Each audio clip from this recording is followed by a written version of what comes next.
का घर है और अजामिल ही रात को रुका सकता है। अजामिल के घर गए, घर पर नहीं था, पत्नी थी तो वेश्या कर्म से, लेकिन अंदर से ज्ञानी महिला थी। संतों ने पूछा, देवी तुम कौन हो? अजामिल की पत्नी ने कहा, महाराज ये सवाल तो भगवान श्री राम ने वशिष्ठ ऋषि से पूछा था।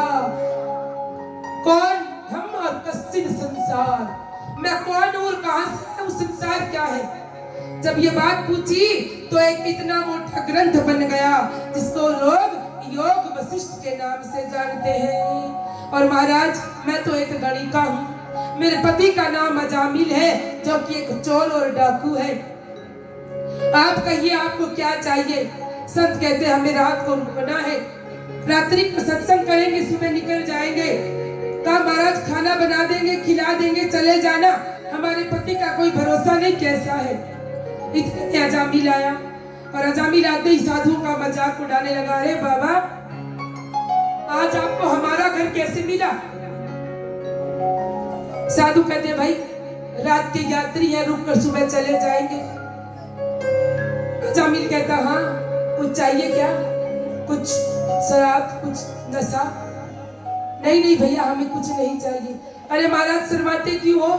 आजकल तो साधु संत आते हैं, भगवा कपड़ा पहनकर शराब के ठेके पर खड़े होते हैं और बोतल लेते हैं, दिन भर भीख मांगते हैं और उसी पैसे से शाम को शराब हमसे ही खरीदते हैं। महाराज अगर आपको चाहिए तो पिला देंगे।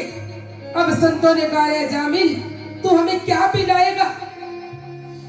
तू जो पिलाया है ना पिलाएगा, वो तो रात को चढ़ाएंगे, सुबह उतर जाएगी। और हमारे पास तो वो नशा है, जितने नशे संसार के उतर जात प्रभात, नाम कुमारी नानका चढ़ी रहे दिन रात। हमारे पास वो नशा है जो दिन रात चढ़ा रखा है। तुम कौन से नशे की बात कर रहे हो? और अजामिल ने हाथ जोड़े, संत जाने लगे। अगली दिन तो संतों ने कहा, अजामिल तुम्हारे घर का खाना खाया है, एक बात मान लेना। कहा महाराज क्या? कहा तुम्हारी जब कोई संतान हो तो उसका नाम नारायण रख देना। अजामिल हंसने लगा, महाराज हम ऐसे वैसे नाम नहीं रखते। कहा तुम नाम तो कुछ ना कुछ रखोगे ना, तो हमारे कहने से रख देना। अजामिल ने पता नहीं कैसे हाँ कर दी। महाराज चलो होगा तब देखेंगे। और संत चले गए। कुछ समय बाद उनके घर में एक बालक हुआ। पत्नी ने याद दिलाया, संतों ने कहा था ना नाम तो वही रख लेते हैं। कहा रख लो, नाम में क्या है। नाम रख दिया और नाम रखा नारायण। अब माता पिता को या तो सबसे बड़े वाला बालक प्यारा होता है या सबसे छोटे वाला, बीच वाले तो घिसड़ पिसड़ कर जवान हो ही जाते हैं। अजामिल का जो बेटा था नारायण, वो अजामिल को बहुत प्रिय था। अब सारा दिन उठते बैठते सोते जागते, नारायण नारायण नारायण इधर आ, नारायण ये काम कर, नारायण वो काम कर, नारायण मेरे पास आ। और करते करते करते अजामिल बूढ़ा हो गया।